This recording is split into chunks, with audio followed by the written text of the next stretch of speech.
This trash container is locked. The sliding lid has a padlock that says, "Whirling in rags." With a well-oiled crack, the lock pops open. It should now be possible to simply raise the lid. Don't. Maybe you shouldn't. Just the feeling. A warning from some part of you. The smell of rotten food rises to greet you. You see soggy cartons, dirty rags, and organic waste.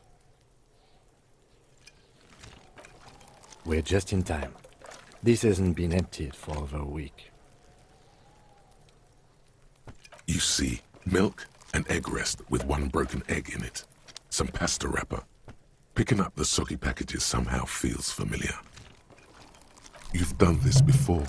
The movements are recorded in your elbows, the methodology in your fingers. You're used to this.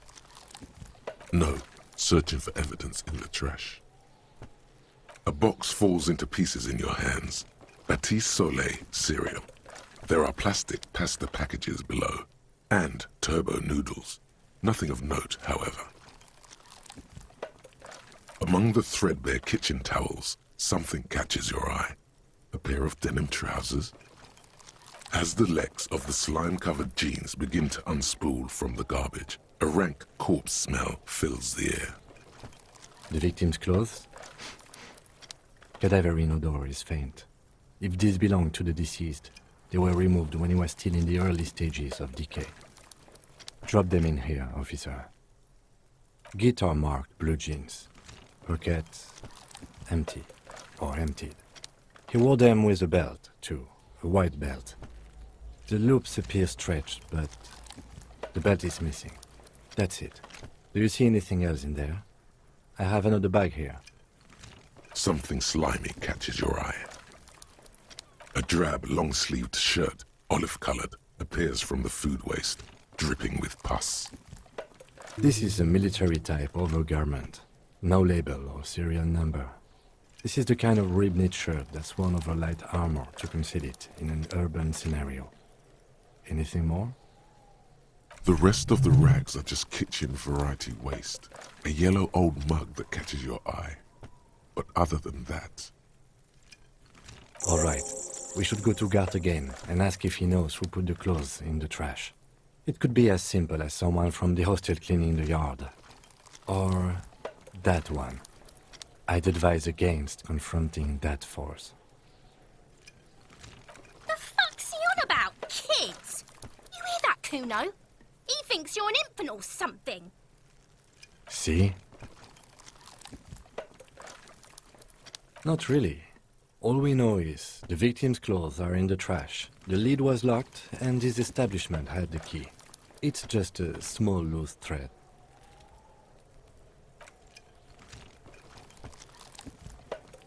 It's just organic waste, cold and slimy on your hands.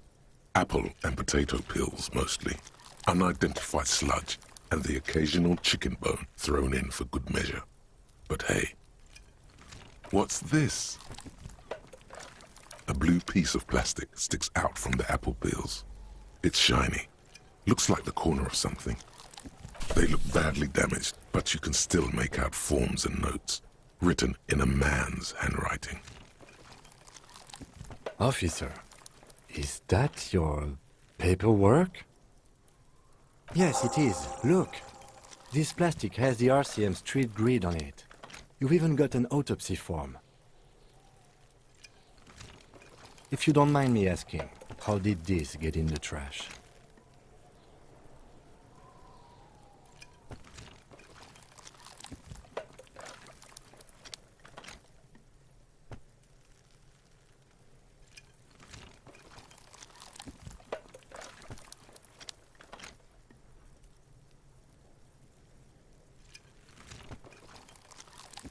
Well, lucky we found it. You should take stock of what remains, just to be sure some has not made it into the hands of the RCM's adversaries. Organized crime and the like. There might have been police secrets in your notes. It would also not hurt to start taking notes on the case. Now, tell me what your eagle eyes see. Or are we finished? You pick out a broken mug with an oddly racist depiction of the yellow man frolicking in saffron, only in its social sensibility. The container sounds a muffled gong. That's one thing off the list. I think we got it all.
This appears to be some kind of machine with a cube-shaped heart and a wired framework.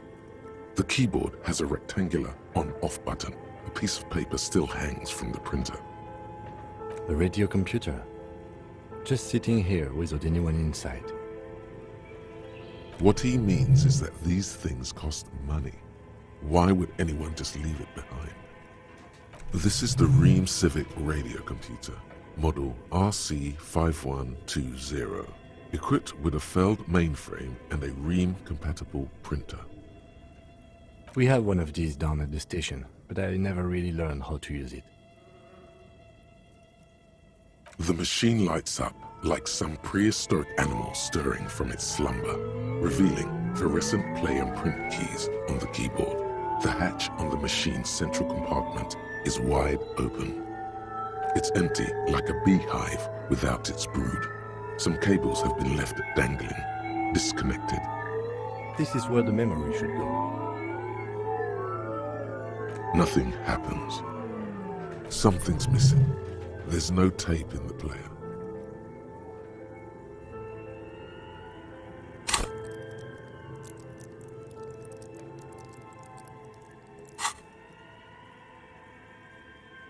Nothing happens. Something's missing. There's no tape in the player. Nothing happens.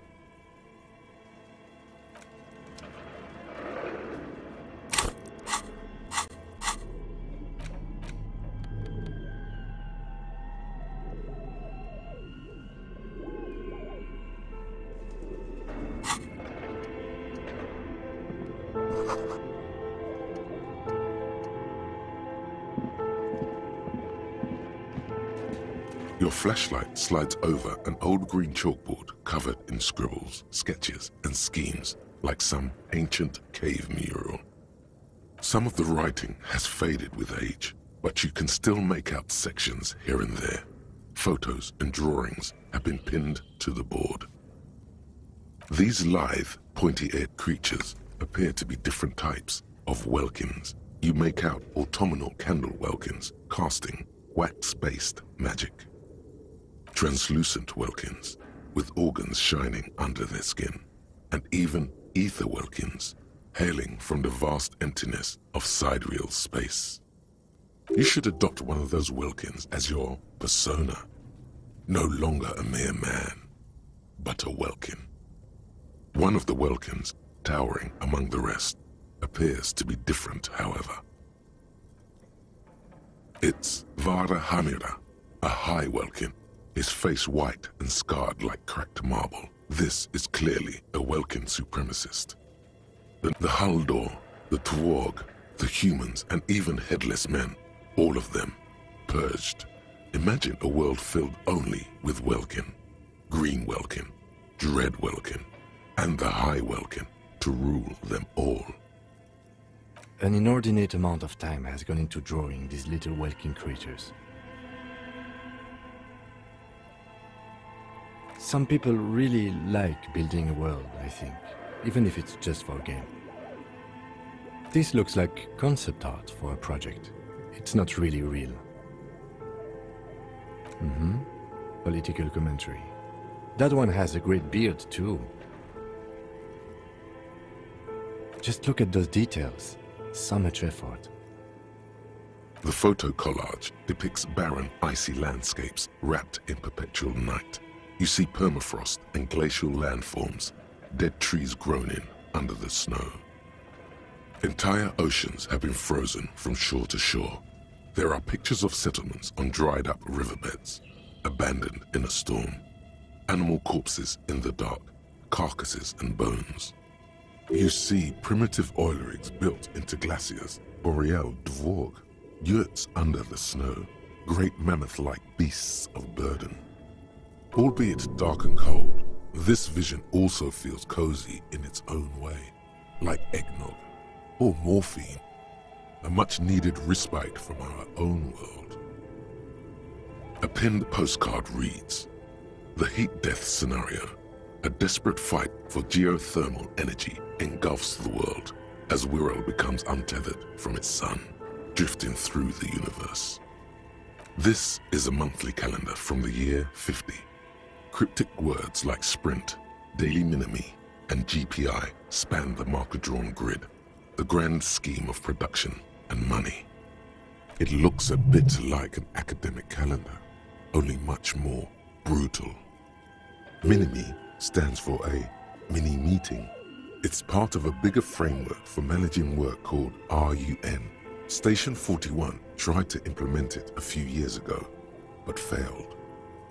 As time goes on, the numbers in the boxes grow rarer and rarer. The board becomes an empty snowfield in the final days. Only failure and regret dwell in this region. Looks like they didn't make it. A note in the bottom left corner of the chalkboard says, "See the prod schedule filament for details." The handwriting is only partly legible, but you can still make out 3 slogans: "Call in, tune out," "Wirral untethered," and "Heat death of the universe." The full text reads, "Heat death of the universe is the new black." Another note says, "The biggest advancement in role-playing systems since the 30s.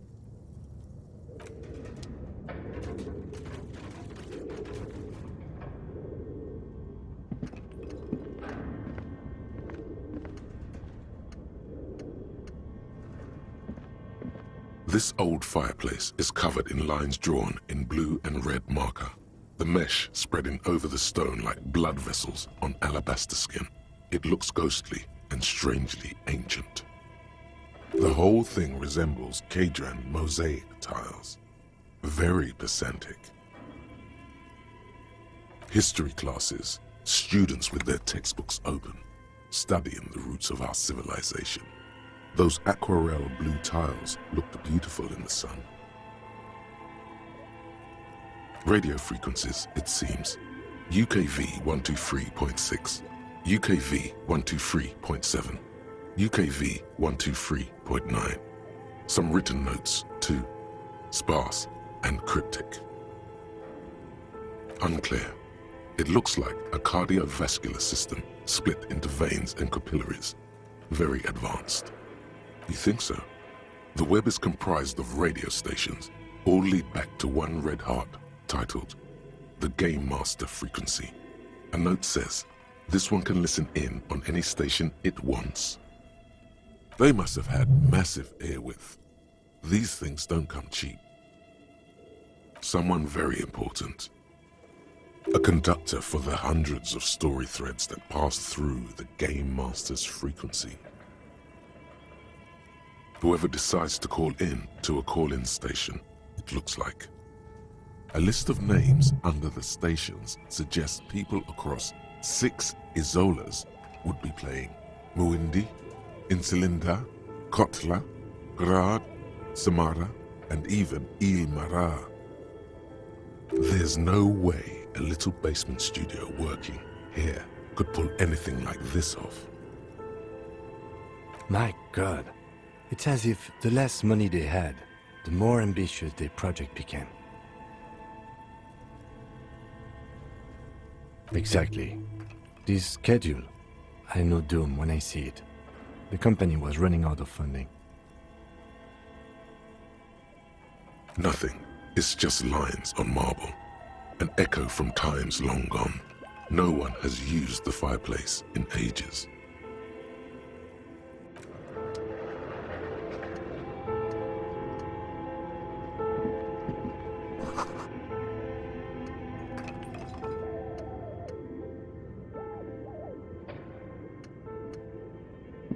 Okay, what do you think is going on with that computer, chalkboard, and fireplace?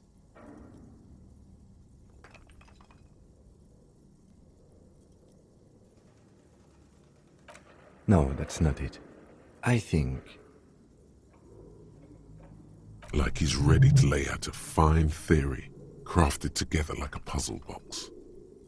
It looks like one of those popular pen and paper role-playing games, only these people were trying to automate it, make it work on radio computers. Through call-in stations, none of the players have to be physically present. Anyone in the world can participate in the game, as long as they have a two-way radio. Then there's the Game Master frequency that listens in on the smaller call-in stations. I think that was supposed to coordinate the stories, functioning as a master of ceremonies of sorts. Coordinating so many games would take a whole switchboard of people, possibly divided into sub-frequencies. Not to my knowledge. They make automated games in Graz, Messina, Königstein. You know, places with industry. Not in Revachol West, among the ruins. But I don't think anyone has attempted to create an interisolary game before. We just don't have the technology. Indeed, those Welkins are a dead giveaway. Role-playing people love that stuff. The world looks like a modified version of the WeWorld board game, with heat death thrown in. Super cool. Someone should give them millions of real immediately. This game is too good to be left unfinished. No idea. They stopped filling out the schedule on the chalkboard. Indeed, it's ambitious and untethered from reality, but...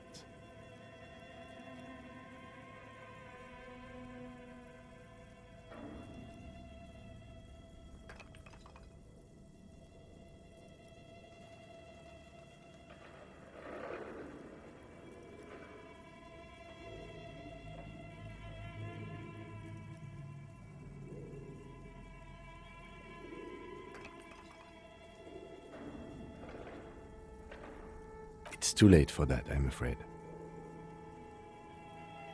Okay, let's keep moving.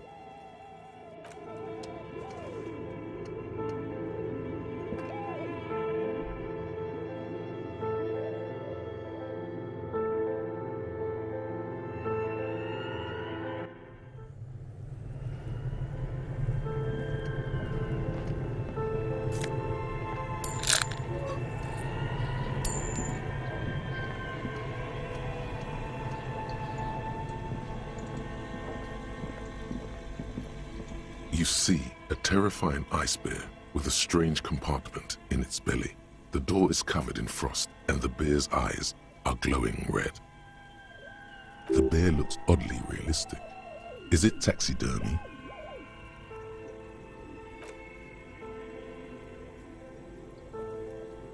A gust of freezing cold air rushes to greet you. You hear a low grumble as the bear regulates itself. This is the inside of a refrigerator.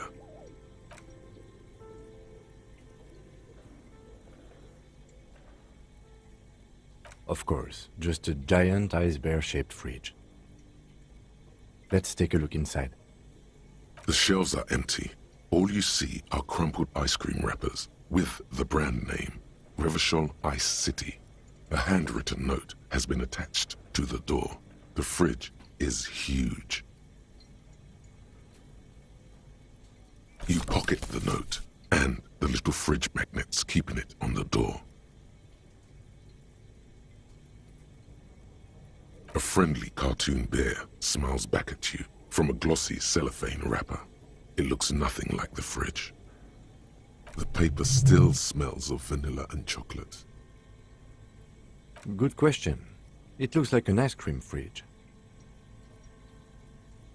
I know. What an unfortunate marketing choice. What is even worse, the bear is still costing them money to this day. The fridge buzzes with energy. The electricity bill on this thing must be catastrophic.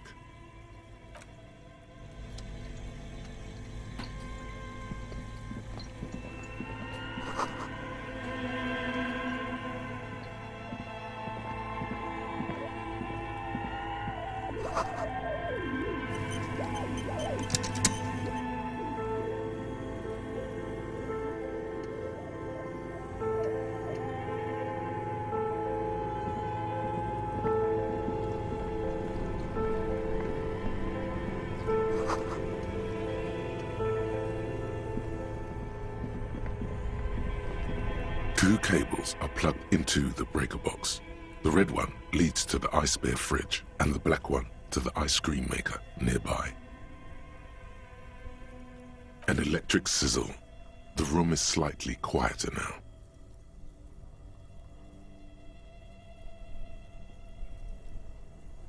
Something close to you dies with a soft electric purr. Why did you do that?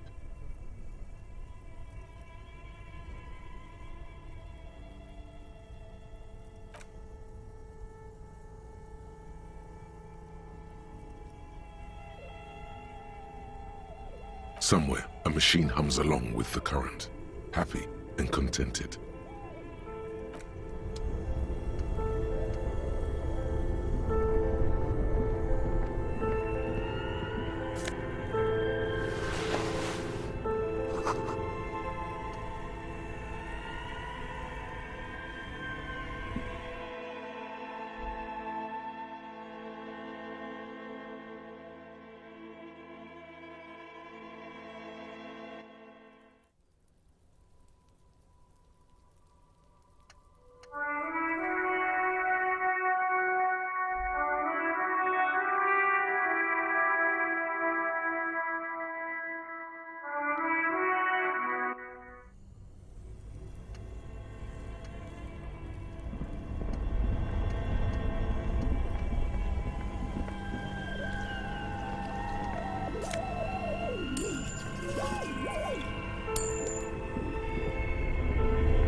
A few bricks have fallen off, revealing a compartment behind the wall. It's too dark to see in. Seems like an old bunker from the revolutionary period. Look at all those rifles. Must be an old weapons cache. There is, yes. And there also appears to be something inside the hole. Interesting. Do you want to take a look? Your hand reaches deep into darkness and spiderwebs. Rummaging around, you find rusty rifles hidden away. Are these any good? Most of them are rusty and inoperable, like the rest, but one catches your eye. A bolt-action model with a fine wood stock, in better cosmetic order than the others. That's a rare sight. Seems to no longer be functional, but still a beautiful thing in its own way. It means there are firearms, albeit inoperable, still lying around in Martinez. It's an interesting coincidence, I would say. Might come in useful in the future.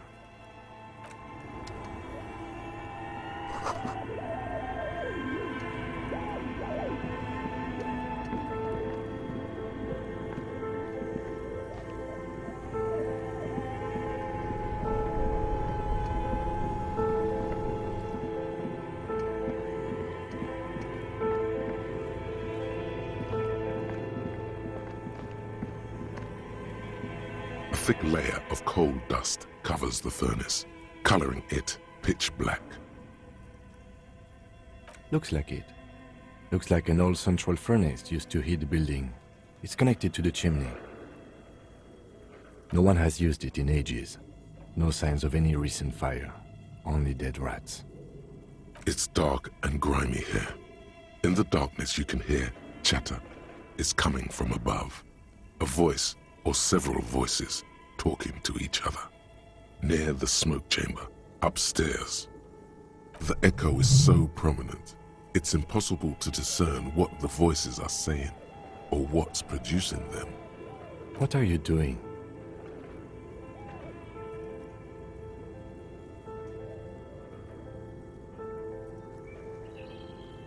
Wait, really? You should investigate, see if someone's upstairs. A lush layer of coal now covers your skin, sinking into the wrinkles. Your hands look ancient. Maybe you could paint something with this coal. Leave a cave painting for future archaeologists. No, that would be stupid.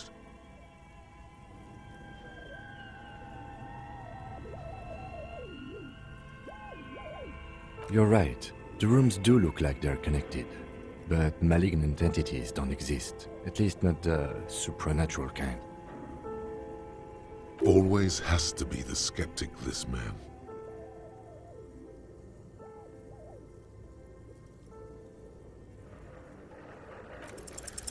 Something breaks loose in you. A mighty bellow echoes throughout the chimney's depths. The chatter of tiny voices above suddenly cease. Then,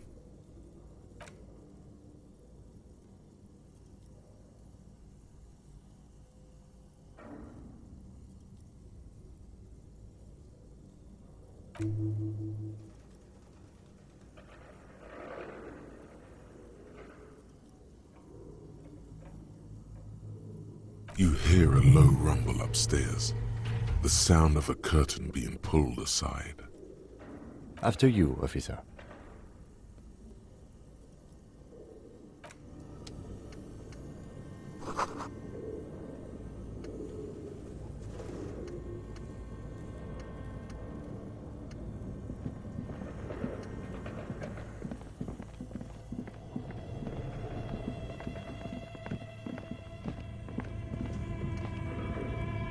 A thick layer of coal dust covers the furnace, coloring it pitch black.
Looks like someone tried to reconceptualize their business here. Look, the skis and rotor blades both bear the same slipstream logo. It seems likely that they started out making one, failed to turn a profit, and then pivoted to producing the other.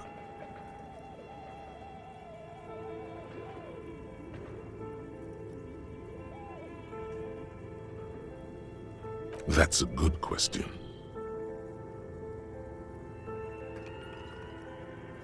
Not quite. You do know that there's something unusual about this company's business model.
Hello, I'm Nia.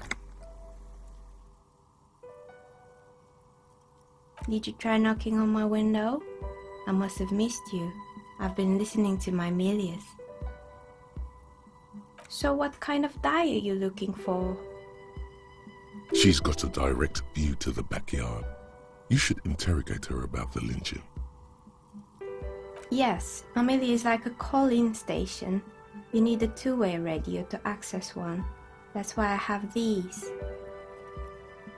Mostly, they just teach you to swear in different languages. but some of the stations can be quite interesting. I was so absorbed, I must have missed you knocking. Then how did you get inside? By the south entrance? You know what? It doesn't even matter. What matters is that you're finally here. Let's talk dice. Did you have something specific in mind? I'm a novelty dice maker. Tell me the name of your role-playing system and I'll make the die you need. That's why you're here, yes? Role-playing games? You know the one made by Fortress Accident. Does that count?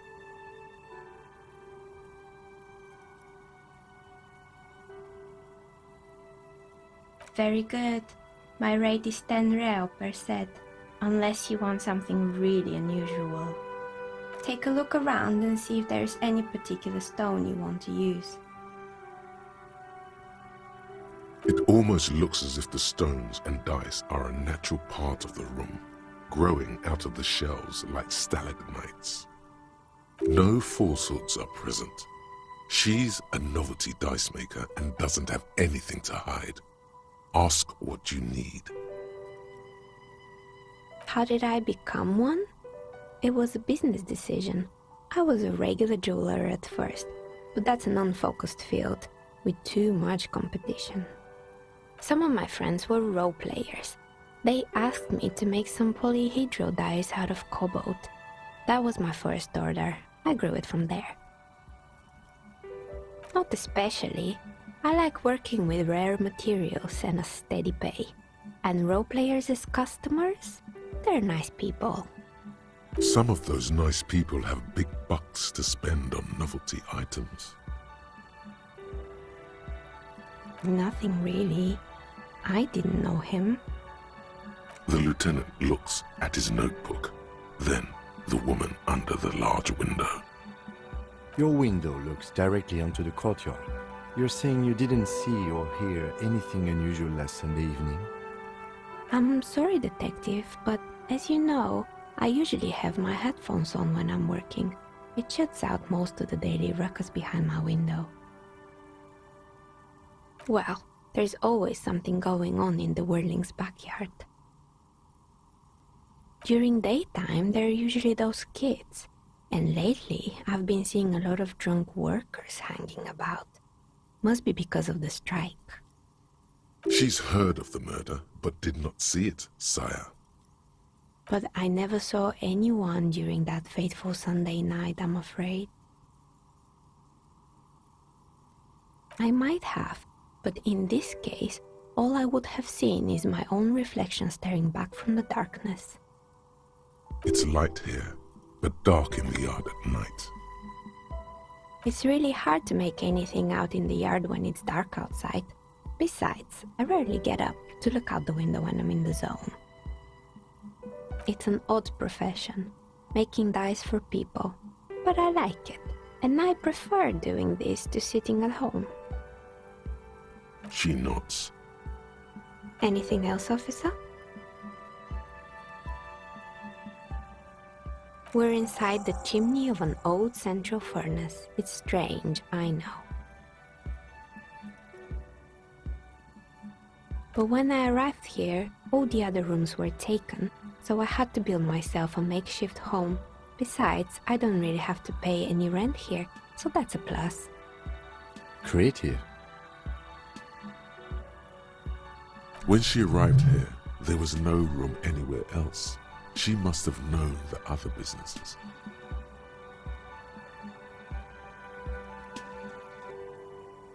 I've heard the stories, but I don't think those stories are true.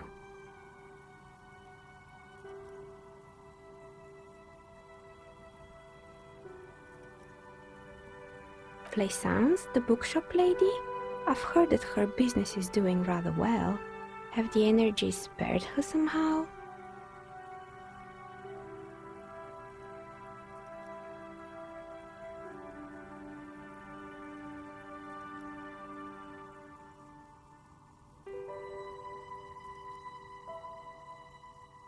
All right, but it's not just the bookstore that's still up and running. What about the Whirling in rags? Some people say it's part of the building complex. You could say so. Both houses were built at the same time and under the east of the Commerce Central project.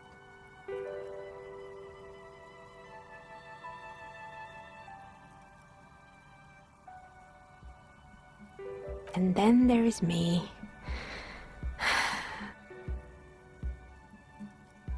I've been here for 14 years, selling novelty dice to role-playing enthusiasts. Not exactly a million-real business idea, yet somehow I've survived despite the talk of malicious energies. Strange, isn't it?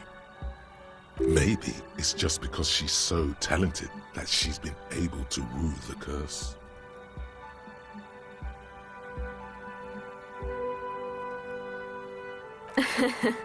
What, so the curse only affects people with poor work ethics? What you're describing isn't a curse, it's capitalism.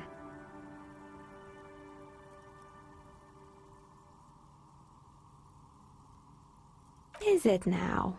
I've always thought it's a rather mundane and boring place with no supernatural surprises in sight. Well, if you ever find a way to explain all those inconsistencies in the curse, let me know. That's all she has to say on the subject. She's been thorough and truthful, as far as we can see.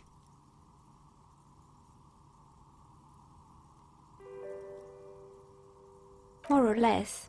Are you interested in anyone specific? Oh, quite a lot of them spring to mind. Yes, I think it was called Androgynous Orlando or something similar.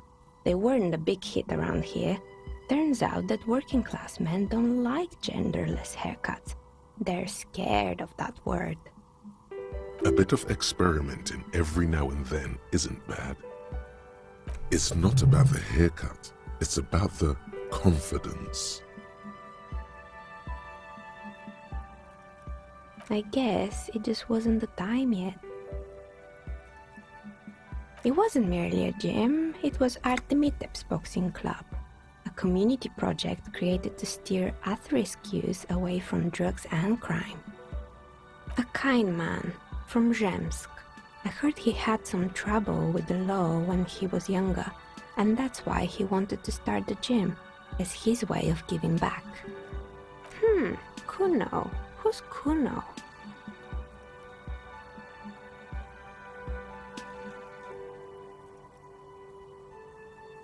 Oh yes, you mean the kid with the sailor's mouth.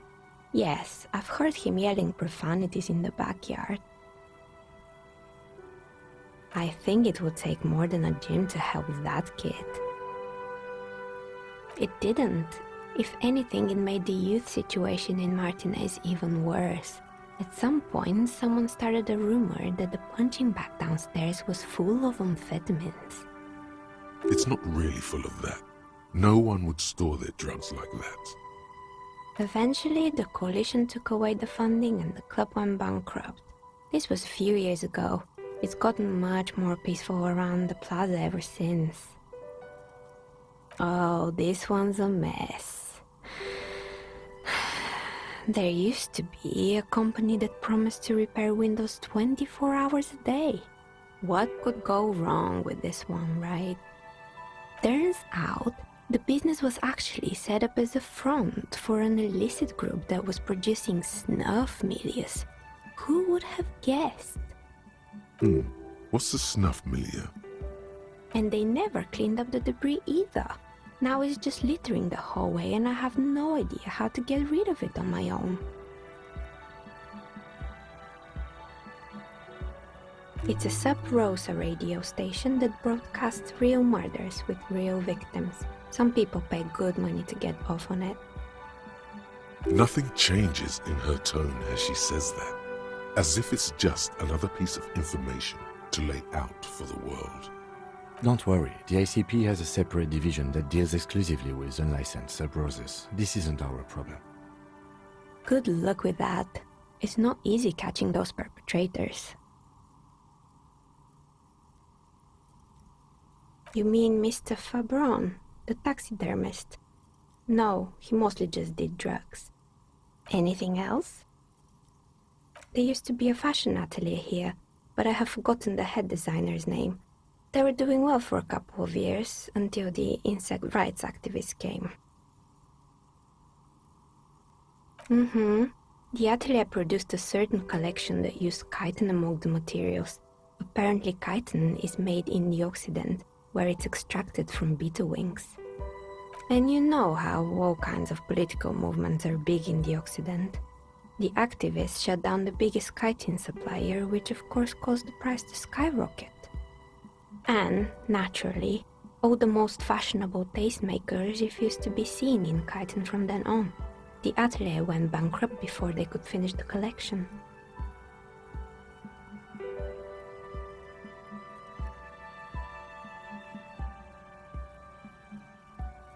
Actually, insects do have brains, but yes, I understand what you're saying. I think the protesters took it a little too far. As she shifts around, you notice several dead flies on the windowsill in front of her. Legs up. They're not moving. Anything else? They were made by a company called Slipstream. After they pivoted from making rotor blades to skis, their chief executive took off on a vacation with all their money. Honestly, I think it's quite funny. I think he's still sending out holiday transmissions from Tulula or Tiumotiri or Hashtkor or wherever he is. The usual, I imagine. That he's been thinking up all kinds of new business plans and can't wait to get started on them just as soon as he returns. Men like that are a curse. Sure, but Slipstream is history now. All their remaining assets got seized by the bailiffs in 47. I have no idea why those skis and blades are still lying around in the house. Not much use now, I guess. They were just props. Why return them? Maybe you could make a sword out of one. No, wait, forget it. It would take too long. Fortress Accident, the radio game studio. They were an interesting bunch. We talked about role-playing systems every now and then. Once, I even saw two of them get into fisticuffs over Wirral. That's understandable. Fantasies are serious things. The mind is the drawing board of history. They certainly took their work very seriously, even if they seemed to be chronically liberal with their schedules. The usual, they ran out of money and couldn't get the project done on time. Well, I did hear them talking at times. They seemed to believe they were historical individuals on some grand quest. She sounds almost mocking when she says that. Yes, but when the money started to run out, they just began to complain a lot about capitalism. You know, how the markets are rigged to keep out new businesses and so on. In the end, they just didn't get it done. They didn't have enough willpower to produce something truly historic, and to show up to work on time.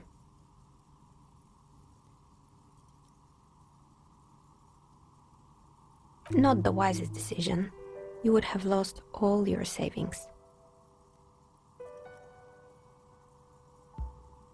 The result is 1 on a 20-sided die. Anything else? Oh boy, the fabled Revachol ICT. You're in for a treat here. The place was owned by two guys who had some rather innovative ideas about marketing. The bear was one of them. Now ask me about their other ideas. Indeed, what were the other ideas? There was really just one, and it involved picking out the prettiest girls in the neighborhood and paying them 20 cents per hour to man the booth.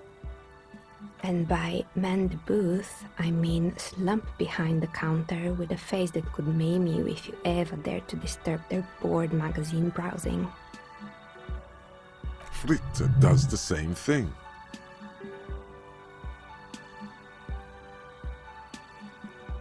Employing sulky teenage girls is a widespread practice, yes. Unfortunately, they always come in packs. I'm talking about acne-ridden girlfriends and gorilla-like boyfriends loitering near the shop. At least that's what happened with Ravachol ICT. And they already had the bear. The bear.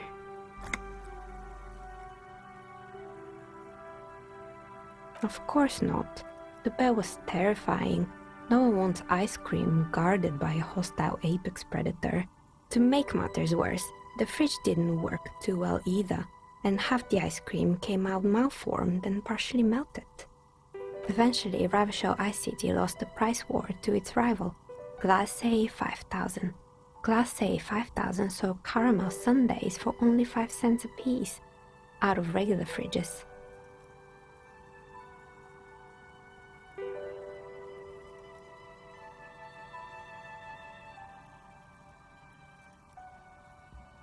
You did what?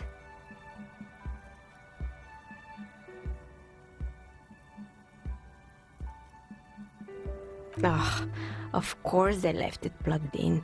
Even in death, the bear is costing them money. The taxidermist who made it said it was his vision beast. He said he met his vision beast while high on desiccants. He called it Megatherion.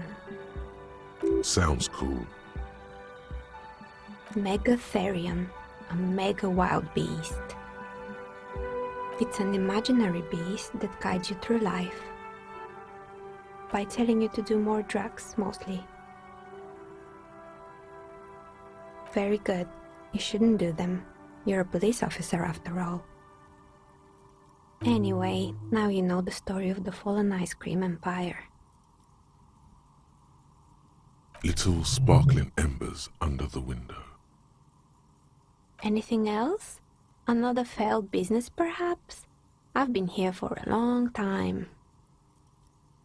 Oh, right. I hope you didn't try to ring me.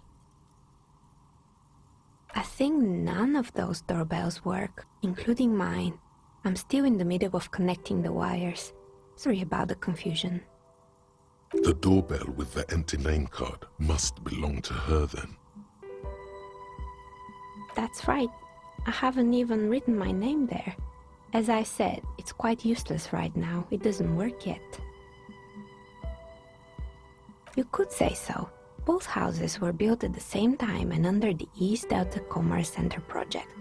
That explains why you can call the whirling from the intercom, albeit I doubt that anyone responds. If the whirling is part of the same building, then it's part of the doomed commercial area. The darkness of this place is there, too. Right, it used to be a gaming arcade. This is an ancient failure, before my time. I'm not surprised, however. My advice, don't base your business on a fad.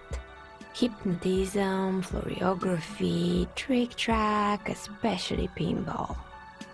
Agreed. Pinball is the worst. It can't be true. They don't work here anymore. They've been gone for years. Are you sure it was Slipstream SCA? Was it a woman? Maybe it was Plaisance from the bookstore.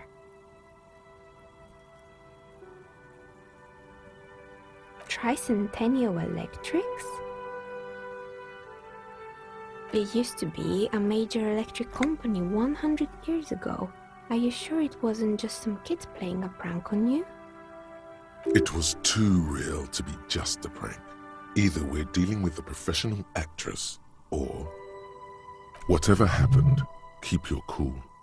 It's probably better to admit that it was a harmless prank.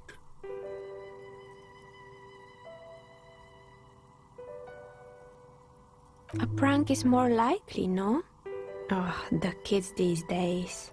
We were just one of them, and now they're terrorizing us. No solidarity.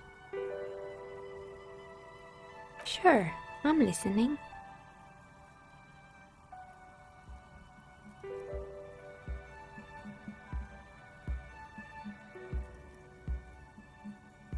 I'm pretty sure it still doesn't work, but sure, what do you want to know? Sure, I'm listening. Good. I hope it clarified things a bit. What else?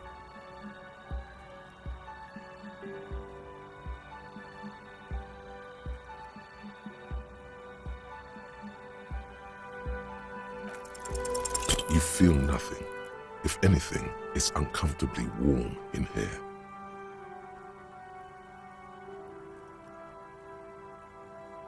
She has begun to idly clean one of her carving tools with a dirty kerchief, the tool's sharp edge shining in the light of her desk lamp.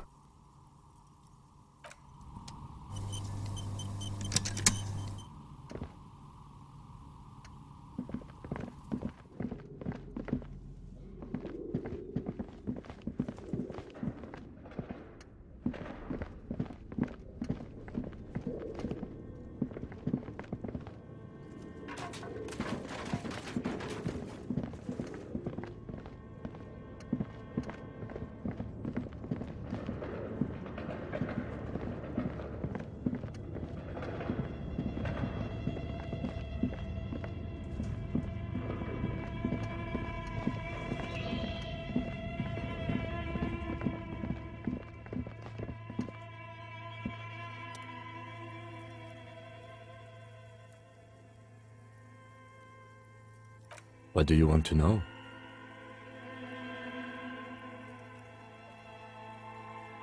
No, it's not a particularly mysterious case. The deceased is a security guard for a corporation involved in a labor dispute. It doesn't take a DeLorean polymath to put the pieces together. I just don't see the case getting more mysterious than that.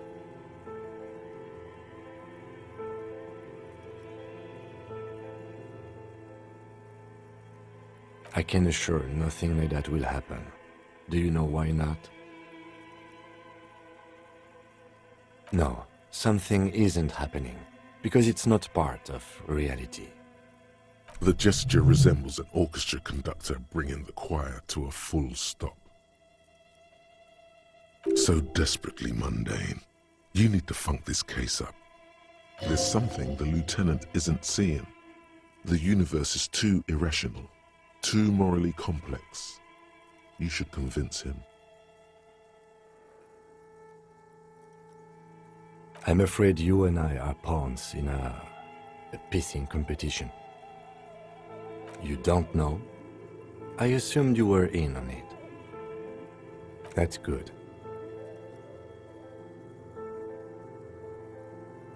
It's just stupidity. We shouldn't waste any more time on it. If you want my take, ask me after we've inspected the victim. Later. Was there anything else you wanted to know about the case? Good.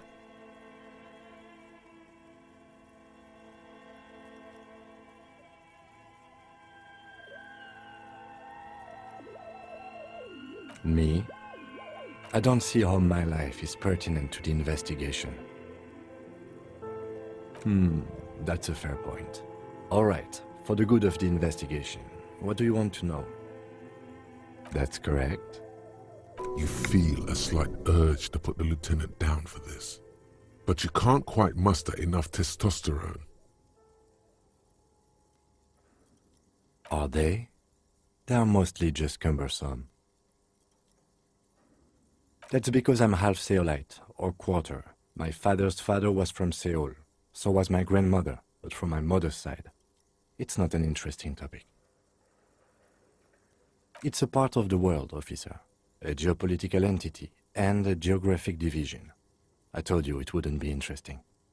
Seoul is a protectionist, isolationist, pan-Isolari state west of the Insulindian Isola. Actually, it's quite interesting. Some would even say mysterious. You're barking up the wrong tree.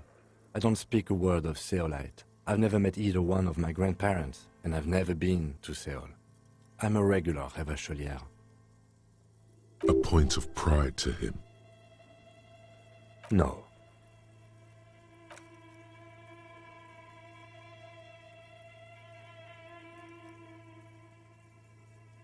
It's like you're locked down. Something the matter, detective? What's going on? It's like you're a puppet in his hands. What do you mean? I have no idea what you're talking about. The lieutenant's conceptualization skills must be rather rudimentary.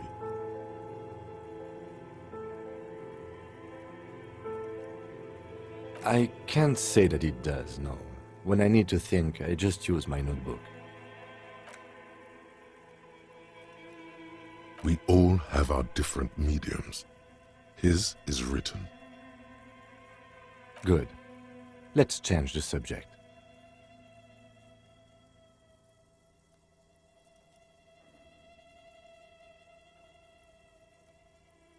Excuse me? You have a distinctive way of walking. If I were to walk in front of you, we would surely collide. I hope you don't take this the wrong way. It's just a collegial observation. In the 57th, we call it the Jamrock Shuffle. Officers from Jamrock's 41st Precinct tend to move a bit erratically. They say it's a scene-clearing technique developed by one of your lieutenants for gathering evidence. It's erratic, yet thorough. Prioritizes containers. Yes, but containers contain things, shiny things. They're interesting. I don't know. Containers contain, I guess. I'm making assumptions. We should move on.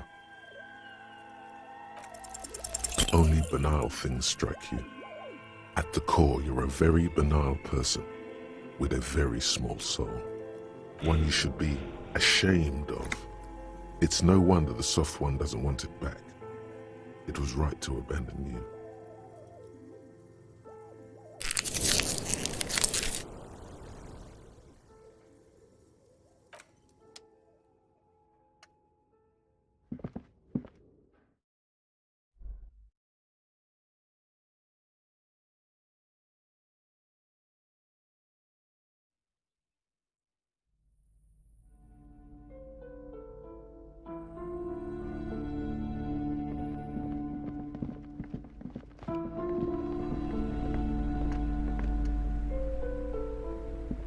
What have you found?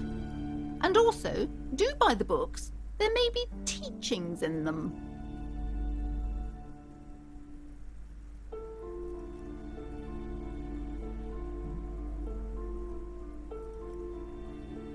Okay, but please, only a few questions.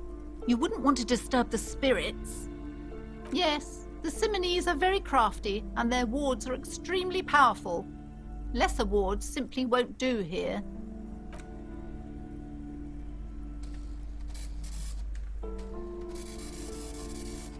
A novelty dice maker? Well, spit it out. Why does she need the dice? For some kind of sorcery? Sometimes they use the ankle bones of sheep. I don't understand.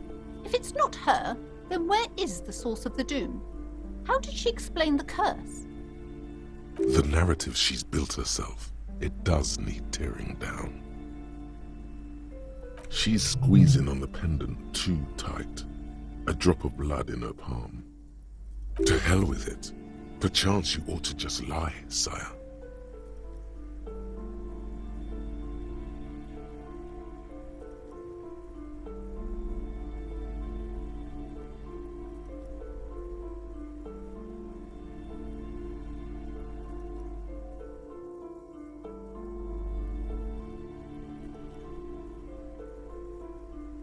You're telling me that you went in there and didn't find out anything about the curse?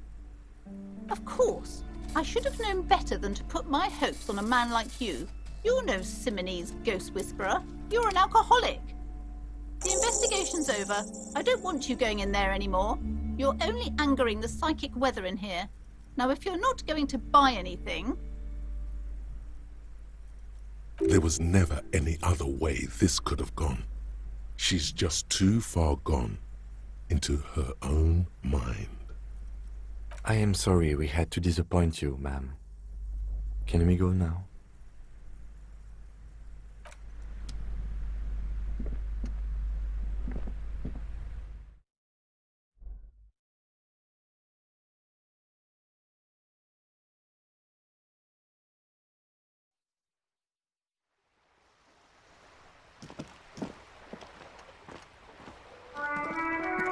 Hello, sir.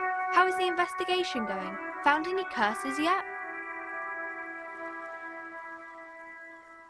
Oh, that's great! I hope exciting adventures lie ahead. And maybe you can help Mother become less afraid.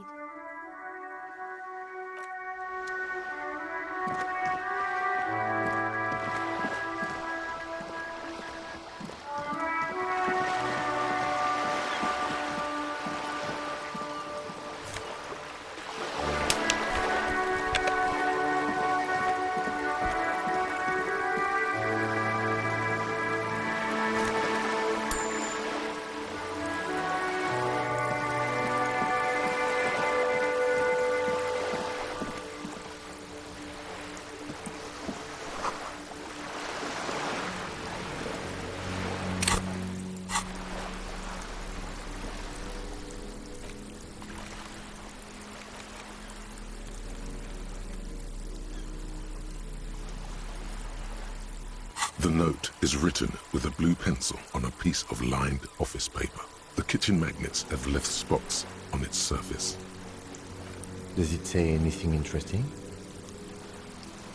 This is tangential at best, but the lieutenant's detective instinct is still active.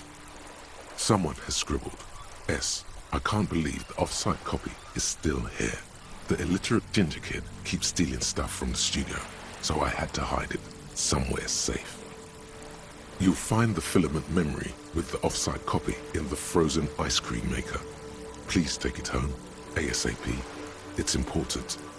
I'd do it myself if I lived in a civilized place with a freezer. Take care, Sully Swaff. Looks like someone from that radio game company upstairs. I'm a little surprised they just left their property lying here. That's a plausible hypothesis. It belongs inside a radio computer, storing its memory. It's like a tape. You listen to disco tapes, right? It's like one of your disco tapes, only for a computer. It's like the production schedule we found, only this one's an off-site copy. Really? You don't have a single guess? Oh, I'm sure that child would love to get his hands on the filament memory. Even if he doesn't know what to do with it, he'd probably try to pawn it for speed, based on our encounter. I don't know. I assume it's somewhere close to the iceberg fridge. Didn't you see one right next to the breaker box?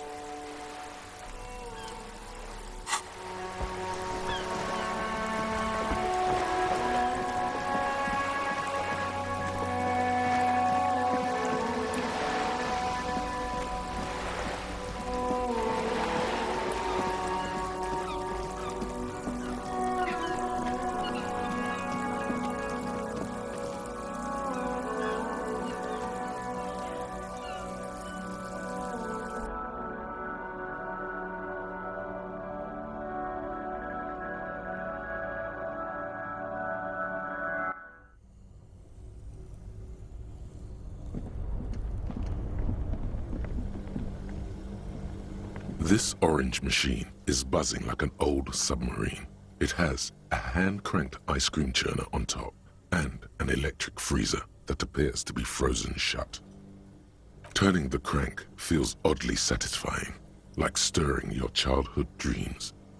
In the distance, you hear water dripping. You slip your fingers under the frozen lid, but the ice is too cold for you to get a good grip. A pry bar would come in handy here. No, this is going to need something else. Some kind of super pry bar. Don't even try to open it with a regular pry bar. You're just wasting your time. If you want to try again, then you need to have the pry bar in your hand, detective.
Kuno care?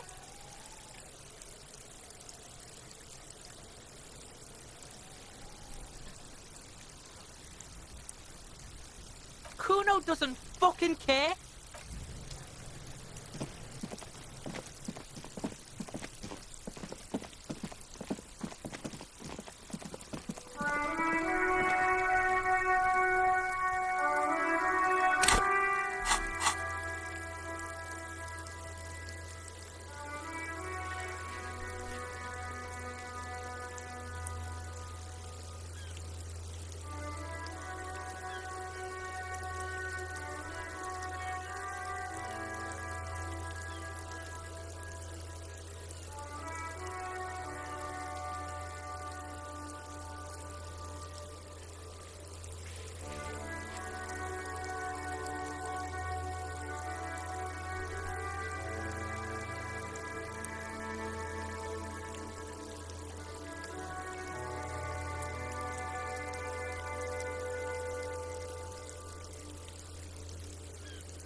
Fuck does Kuno care? Right, Pig. This is where Kuno plays with his little wooden choo-choo. Fuck do you want with it? Yeah, Kuno doesn't know shit about that. That shit is beneath Kuno. Listen, listen. Kuno doesn't care about this small-time shit. Just listen. Kuno saw what you did there, dumpster diving. Sad shit. Kuno could hook you up with some sweet rags. Shit like Kuno's wearing. Your size, good price. 500 real. You'd have to be blind not to notice the giant white letters F-A-L-N running down his trouser leg.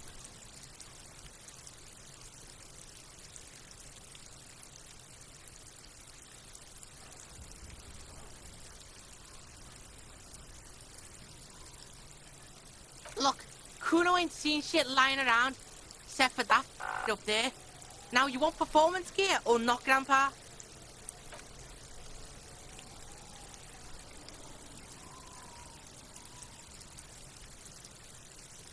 Pig, these are found modulars. Liquid fit, performance crotch, urban survival shit. Made in Mirova by scientists. Pants scientists. Believe it, you need this shit. These could drastically improve your chances of survival in the urban wilderness. Coach Physical Instrument endorses these pants. They are tartan ready. They will also make you into an idiot.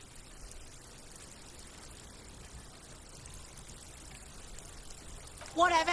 Kuno was trying to help you, but you're too fat for fouling anyway, Pig. The fuck? A mug in the trash? Is this about the fucking clothes again? Yeah, Kuno sees where this is going. Kuno's got that fast brain. You saying you pigs are after the mug fucker, 'cause he's the clothes fucker? I can't hear you, Kuno. Speak louder, Kuno. Shit, that's tense. Someone's going to the beat-down basement, huh? Mug guy gonna get tied to the radiator. Kuno doesn't know who put that shit in there. And if he did, he wouldn't squeal. But if you find out, maybe you can... Tell the Kuno who it was. He's curious. He likes putting 2 and 2 together here. Stop turning into a pig, Kuno. They're trying to get you hooked on the snitching. Get away from my Kuno. Yeah, get your bacon shit away. Kuno doesn't like to be seen with the popo. Get your shit done and out of Kuno's face. Look at that fucking shit. You're trying to get Kuno killed. Fuck does Kuno know? Kuno's not a fucking acrobat. It's a trap, Kuno. Dunno. Kipta's gardener used to work there. Kipt is a pejorative term used to describe people of South Seminese or Areopagite descent. It used to be a common first name among the Areopagites of Ilmara. Not so much anymore. Look, Kuno doesn't explain shit. Kuno just says shit. Yeah, her. What was she doing in the greenhouse in March anyway? What kind of gardening is done in March? Fish is sometimes used to fertilize the soil a few weeks before planting something. Maybe she was preparing the garden beds. Yes, it seems suspicious. You don't like things being like that. Suspicious. Yeah, whatever. Kuno doesn't give a shit.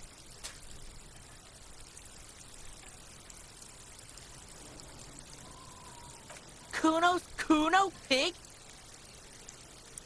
It's always Kuno, never I. Clearly the kid's using the third-person perspective as a shield. Kuno doesn't do that smart shit. Don't throw that bullshit at Kuno. Kuno knows you're lying. Trying to get Kuno hooked on the book. Watch out, Kuno! He's trying to fiddle you! He's gonna put his hands on you! Help! Pig's got Kuno! Help! Rape! Help! He's got the Kuno, help! Everyone can hear. You need to get the hell out of here before. Yeah? Get out of here before the Kuno beats the shit out of you. Yeah, that's right. Drag your fat ass out of here, fat boy, before Kuno fucks you. Bang! Got fucked by the Kuno. We alright? You wanna get fucked again? Come back.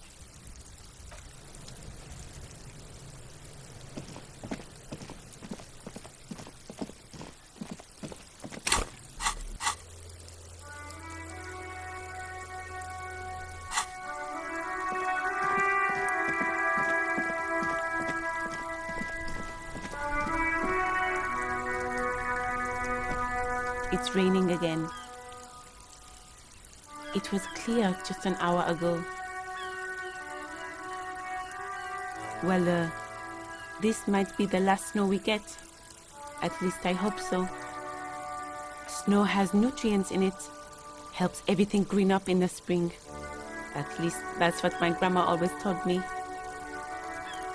Yes, think about the cute grandma, not the weird snow.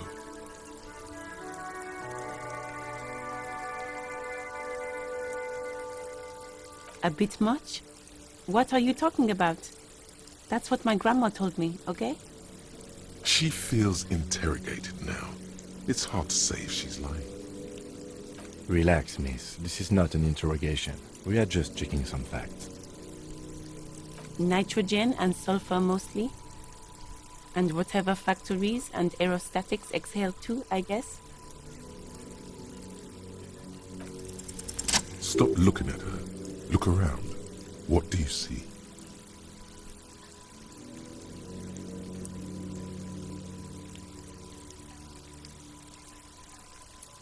That's right.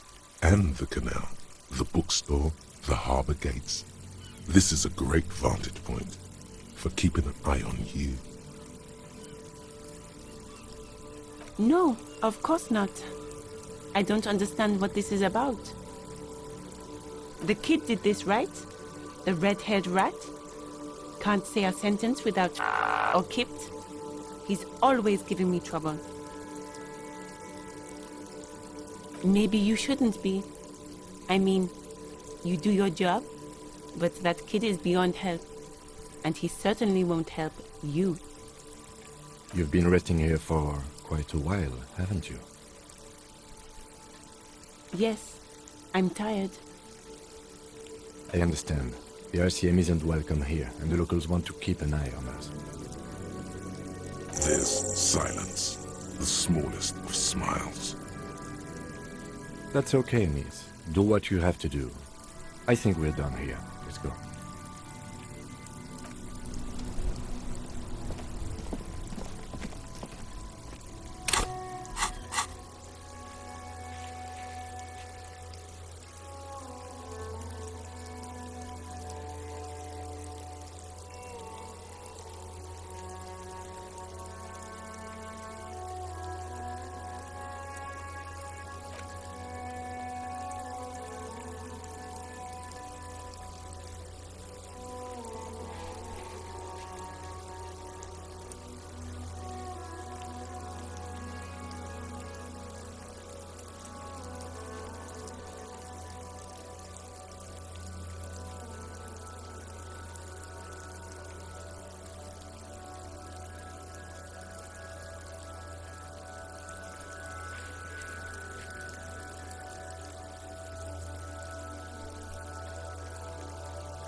right? Hey, work! Hold up and stay frosty, everyone. Cops are here. You have to fuck with us? Beat the honest worker down? We're here to fight for a cause. Strikes usually have problems with people who have causes.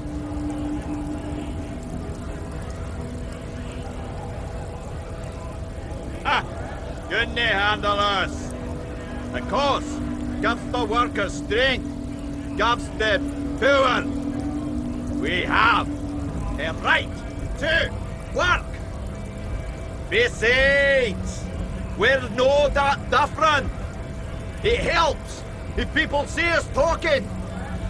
Cops and strike breakers together. Shows authorities are on our side. Builds confidence. Right.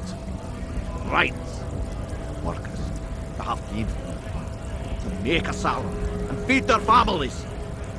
His manner of speaking is wooden, the tone of voice bland and uninspired, almost as if compiling replies from a set of learned phrases. Might be time. Then I let the fat bastards tread on ye. Cops tend to side with the higher-ups, which are essentially. Still, I didn't trust the cops, but I can see you understand it. Right to work! Right to work!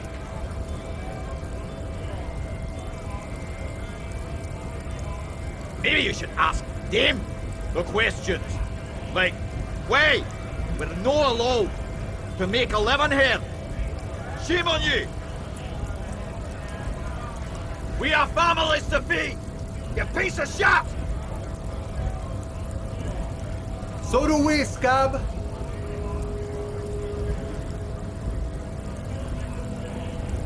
Have fun.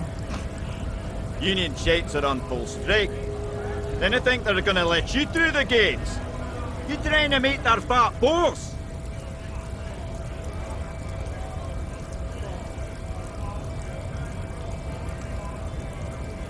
The booty murder! Wouldn't have put it past these harbour bugs.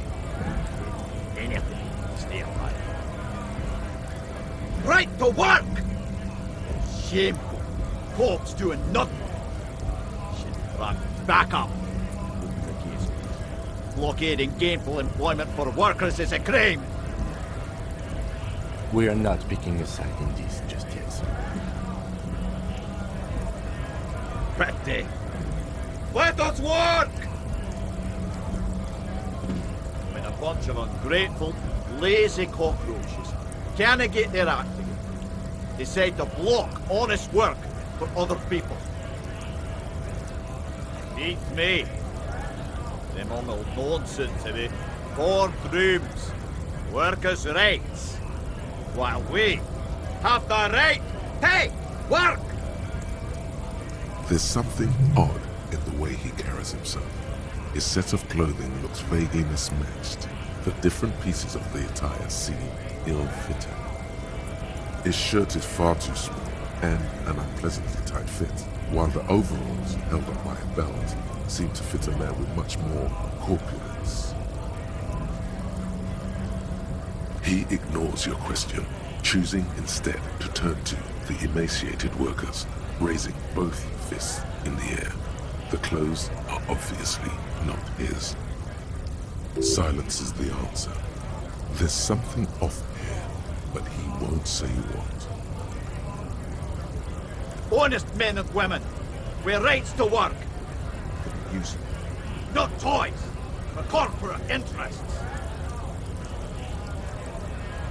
We came here to help the harbour run smoothly in time of crisis. If union fucks, then they want to work. They ought to let in those who do want work. I have a question. Why do all these men follow your leadership? You think they follow because I'm big and loud? No! They follow the rules of the market, the rules of the economy. Because they were. Given a job to do. You've been talking to him for quite a while. Something is off with this guy. Ask him where he's from. We were promised work. We'd be in there, working, if the bastards hadn't shut the gates.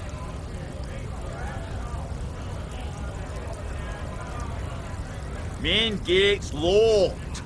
Would take heavy ordnance to bust it open. You tried to get in through the secretary's office. Doors locked. The guards blocking the way to the access panel. And I didn't mean the scrawny mess punk either. I mean head measurer. Or whatever he is. He's seen a nice guy. Standing up there in the overhead passage. Won't let anyone by. The access panel is right behind him. But it's that grudge. He's got a strategically advantageous position. And he's trained. I didn't know how the Union has a trained Callan up there. But that one's no joke. And my men are tired and hungry. They're workers, no fighters. Why don't you go arrest them instead? Sure, they've got plenty of criminal shot. They have that look. It would be better for the neighborhood if you went on, at least for now, if you can't get in anyway. No! They will give up, eventually. Or get drunk, leave the button unguarded, then charge.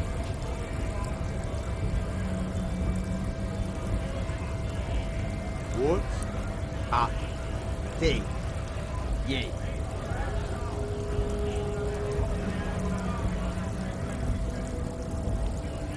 Bug, miss. Cost by Union grade. But I only fight for the rights of people. Every once in a while, it's like you can see glimpses of another guy under the guise of this fighter for jobs. He seems a more brutal, cunning, and suspicious person. Just a hunch. Or you just might be paranoid.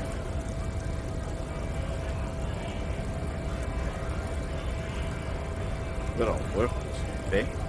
Workers, stuck together. Came from the eminent domain in Jamrock. Backgrounds in odd jobs. Heavy lifting, cargo hauling. Bouncer work. I know. Worked at Territorial. Ring a bell.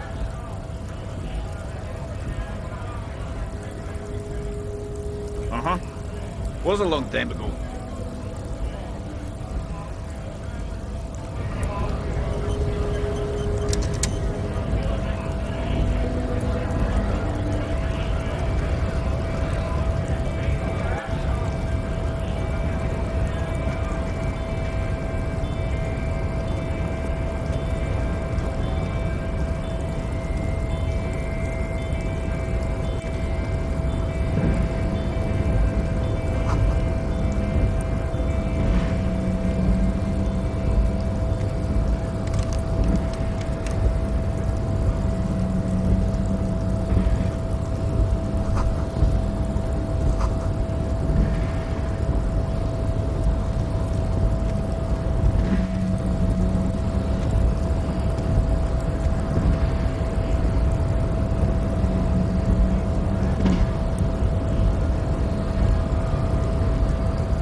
Nobody betrays your degeneracy.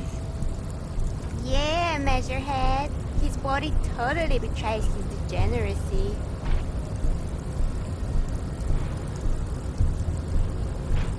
Are you admiring my morphophysiology? It must be frightening to stand in the shadow of this racial pinnacle. Be calm, I'm sandwich. you are not in danger because you are not a threat to me. You have succumbed to Al-Ghul. You reek of it. An invisible sword of Al-Ghul emerges from your throat. You cannot see it, but others can. It is making the woman in my company sick. Yes, Al-Ghul. He means alcohol. Correct, my small skull servant. Al-Ghul is an ancient Ilmaran poison, a parasitic fungus that has colonized your race. It is a trick the desert pygmies played on you for humiliating them and stripping them of their land. Intentionally fermented drinks have existed for 10,000 years. This is a fabrication the alchemists of Yizot and Bashir and the Rolam Al-Ghul have fed you people. Go on believing in it, praise loser. Why don't you have another drink? Your features are not yet congenitally deformed enough. Oh yeah, Measurehead. It's not good. It's like a rat crawled into your stomach, got drunk and drowned. No, you don't. You need to get another drink. Occidental Haplogroup B4 is done giving orders around here. The influence of the ham sandwich race is waning. Does this remind you of someone? The guy down there?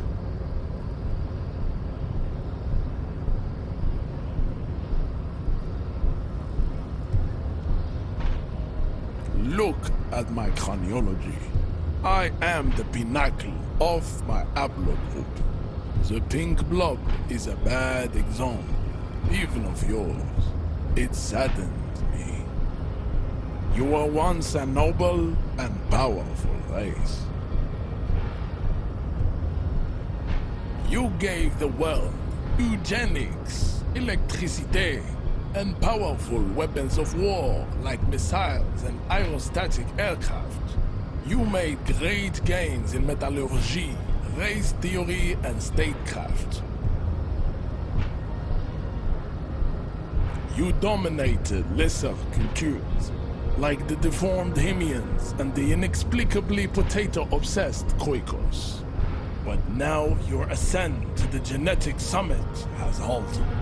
You are obsessed with sadness and with frivolous pop culture. You will be superseded. Isn't that right, babe? It is, baby, yeah. You know it. What kind of pizza do you want? There is a button right behind him, just out of reach. It must be the one that opens the door to the harbor.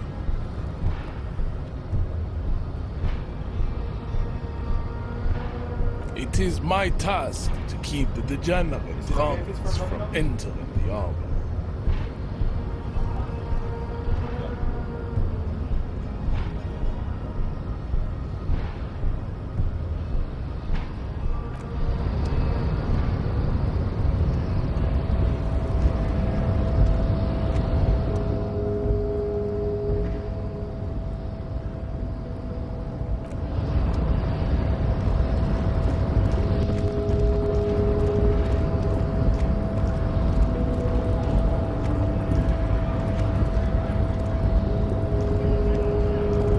Hola, Wandering Man. How can I help you?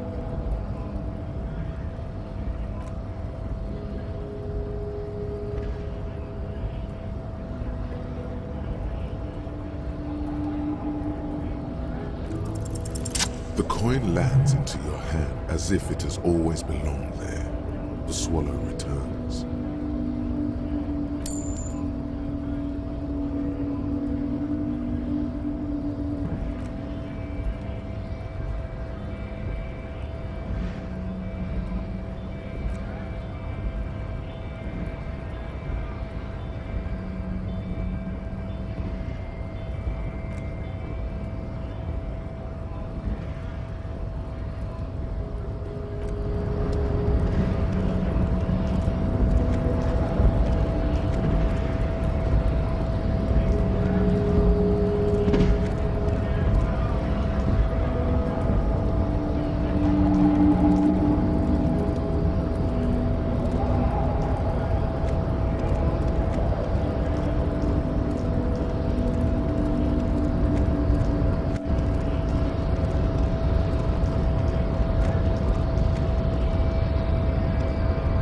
Last we saw, your race was being superseded by the Caleones. Enough with this begging. You should leave the stage of history with dignity by inviting the other races to a great world war. Bring your troops to the Seminine Islands and to Boogie Street, and we will pulverize you. When you are gone, we will build a museum for you.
Mr. Clare is a man of vision and means. He has the will to confront polycultural capital, something your race, naivistic communists, never did. Also, to serve is noble. It takes discipline. Your petulant individualism has only contributed to your race failure. It is lax and moronic. Of course you are, Revacholian man. The failure of communism to challenge the world order is the core of your race fate. All around you, the fruits of its defeat. Individualism, rock and roll music, sexually transmitted disease.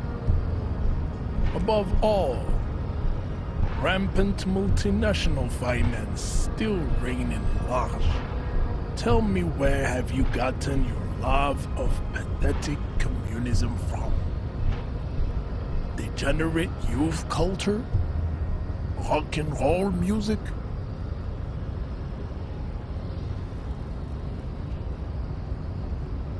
Stop explaining yourself. No one cares about your beliefs. The conversation has moved on.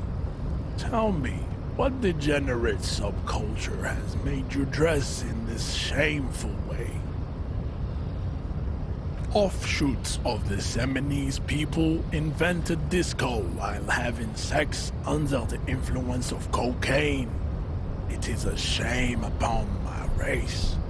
But what is done is done. I am not surprised you enjoy it so much. This has happened to many of the side products of the inevitable cultural victory of the Caleones race.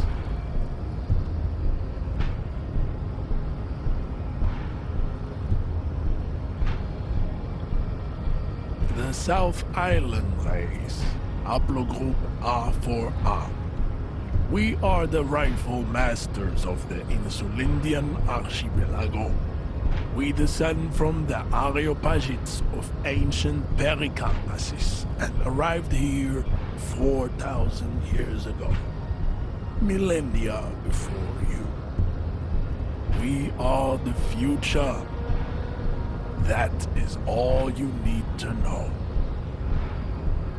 I am a descendant. The narrow streets of Ulumbuir are with me in my genetic dreams. I see young Caleones women walk into the grey mass on Ile de Fantôme, waiting on immaculate conception from the pave.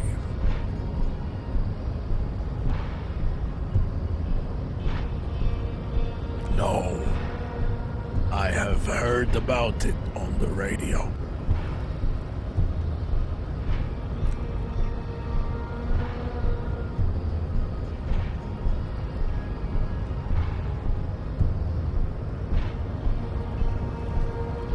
You have heard enough about our phylogenetic secrets for today. You have extinction to come to terms with, and never getting into the harbor. I think this racist is better than the last, but the next racist will be the really good one. That will be the...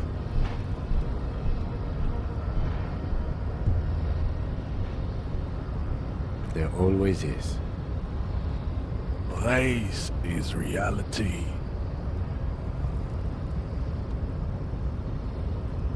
He does not so much as glance at the object.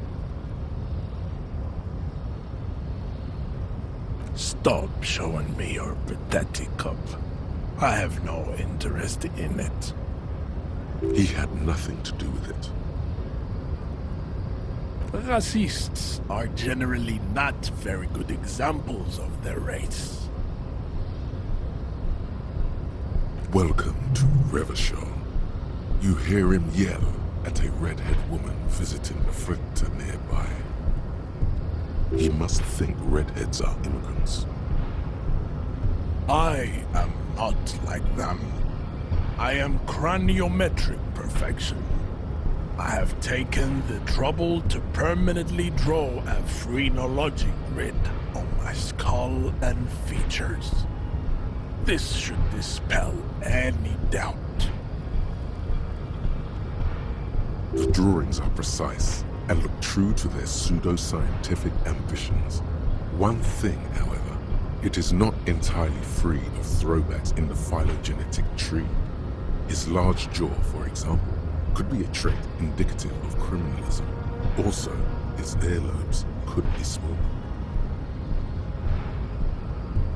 That atavistic stigmata makes pussy say yes, plenty. Babe, thanks. But I got this.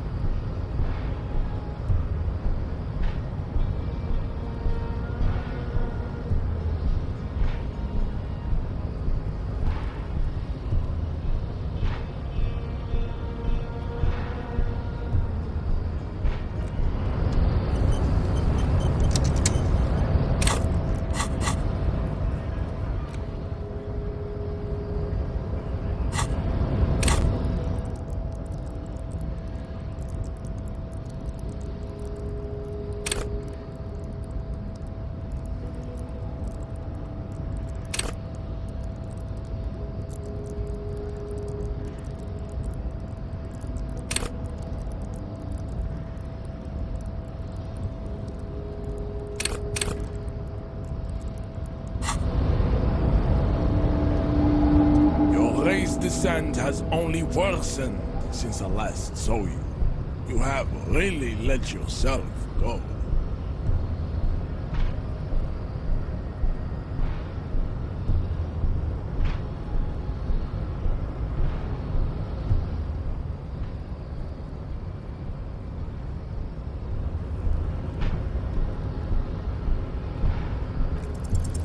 Ask what kind of races there are first. Classification is core to this stuff. Do you?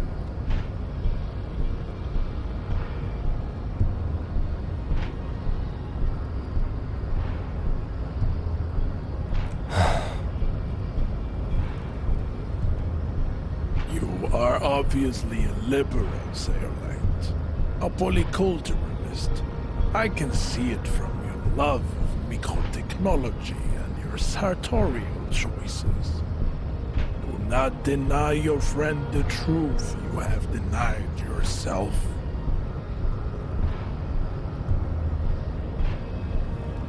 There are 3 categories of race. Type A, the heroic races. Type B, the servile races. And the vile CF race cauldron of pederasty. Which one do you need education? Those are the Simonese, the Areopagite, and the Occidentals, excluding the Mao, of course. The Mao are riddled with eczema to the point where they find it impossible to smile. They are all lactose intolerant. A common result of inbreeding. A receding genetic pool has led the Maun on reprehensible street parades. In Maun cities like Stadskanal and Vredefort, wearing wooden clogs on their feet and little green tassels on their hats.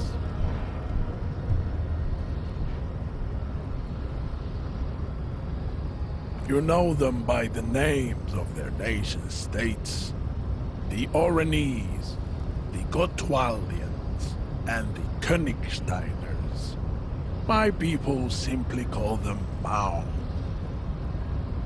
Mahun is a derogative term for First World people of Gotwaldian descent. They do not all have eczema.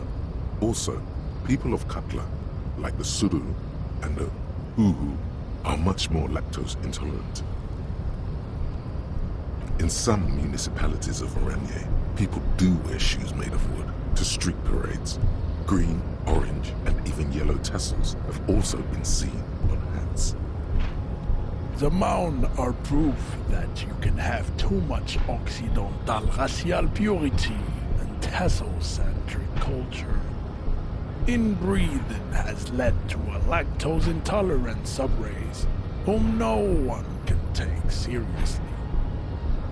Colorful tassels are, let's be honest, not a good sartorial choice for this century. You might want to avoid wooden clogs too. The Vespertines and Messenians of Vesper and Messina, the ancient Meteorans of Meteo by the golden Pisantic Sea, the Suren of Sur-la-Clé, and even the North Königsteiners, all have type A race propensities. The other large Mondial civilization, the Mesk, are too yellow and oleaginous to count as a heroic race. True, they are violent and expansionist, but they have a glandular problem. Overproduction of sebum.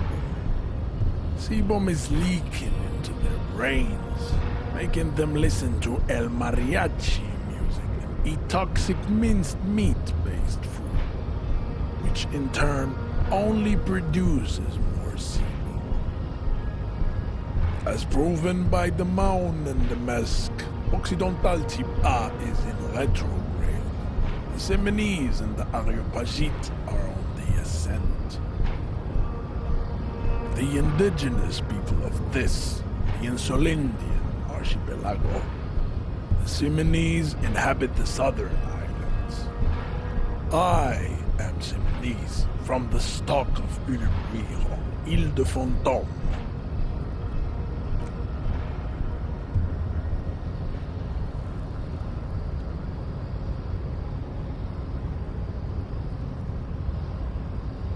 Wait, didn't Ilmaran desert pygmies invent alcohol and get pillaged just a short while ago?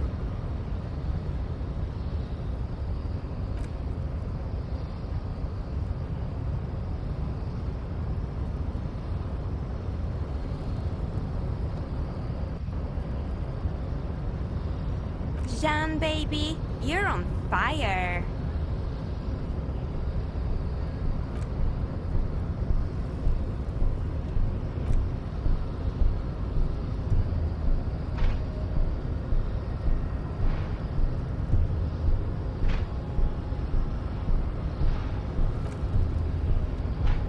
People they are the unheroic races, amorphous non-competitors of the great race.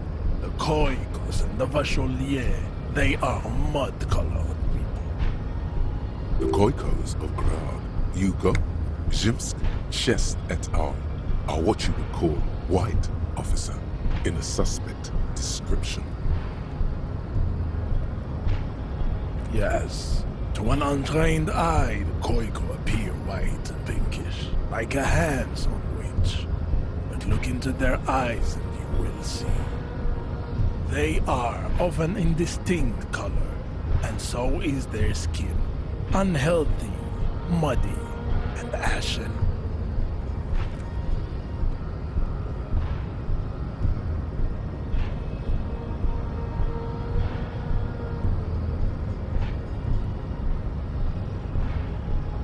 The Koiko, the countless micronationalities of Grad, are all inexplicably obsessed with potard.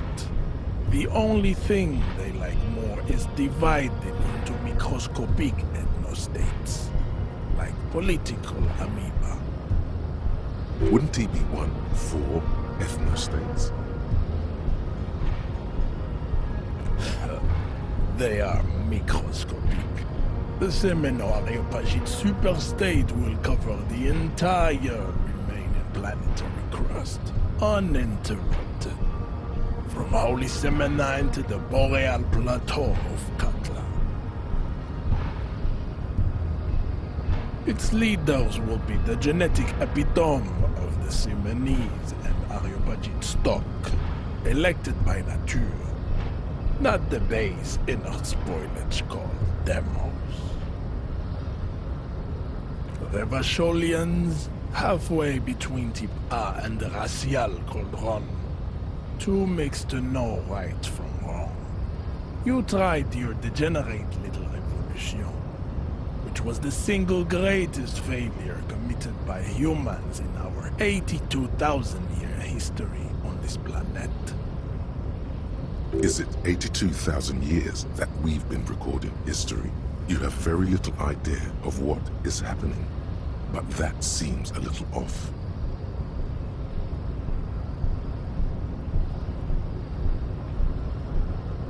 The mysteries of the people of this planet are a tragedy that has played out countless times over, like a fever dream of skin, hair, and bone. Wake up, naive chessmen.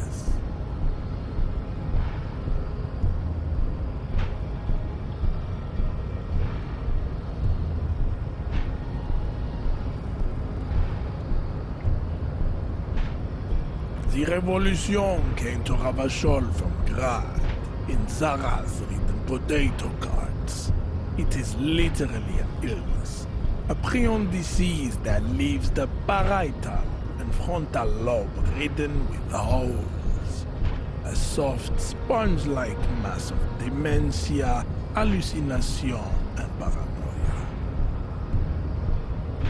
The revolution is fatal familial insomnia.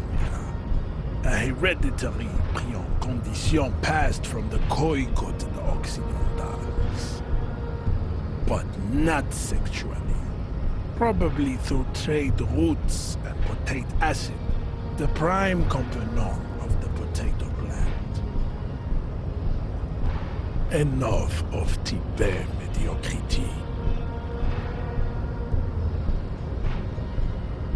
Tips CF are a museum of failed chimeric experiments and tragic maladaptations. They are tortured creatures waiting to be put to sleep. Your morbid interest in them worries me.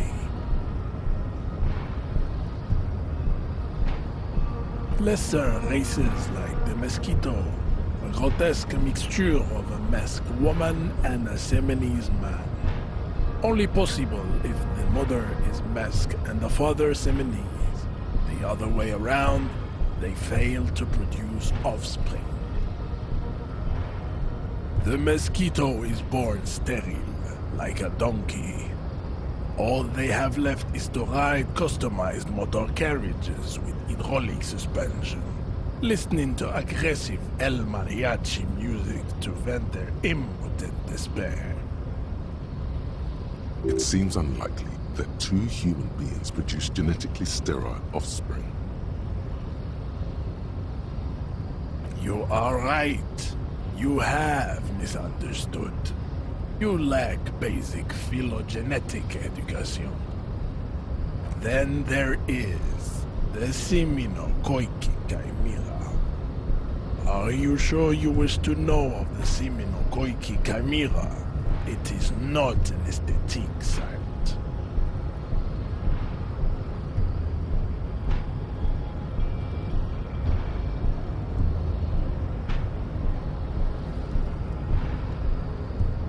The Koiko, as you know, are very servile, especially when they meet the rich man. Racial scientists have toyed with the idea of crossing the Seminese with the Koiko to produce a super worker of Seminese strength and grad servility. This will never happen. The Seminese and the Koiko may have similar interbreeding problems as the mosquito. We will never know precisely. No Seminese man could maintain an erection in the suffocating potato stench of a Koiko woman or a Koika. But enough. It is cruel to entertain ourselves with the deformities of Type CF. Were there any able-bodied races you needed education on? You understand nothing.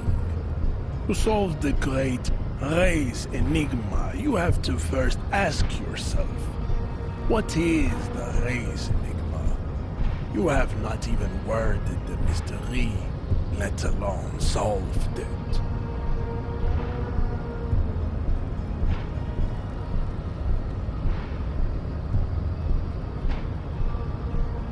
We will see. Access to the Union is important for our investigation, but there may be another way, without becoming a race theoretician.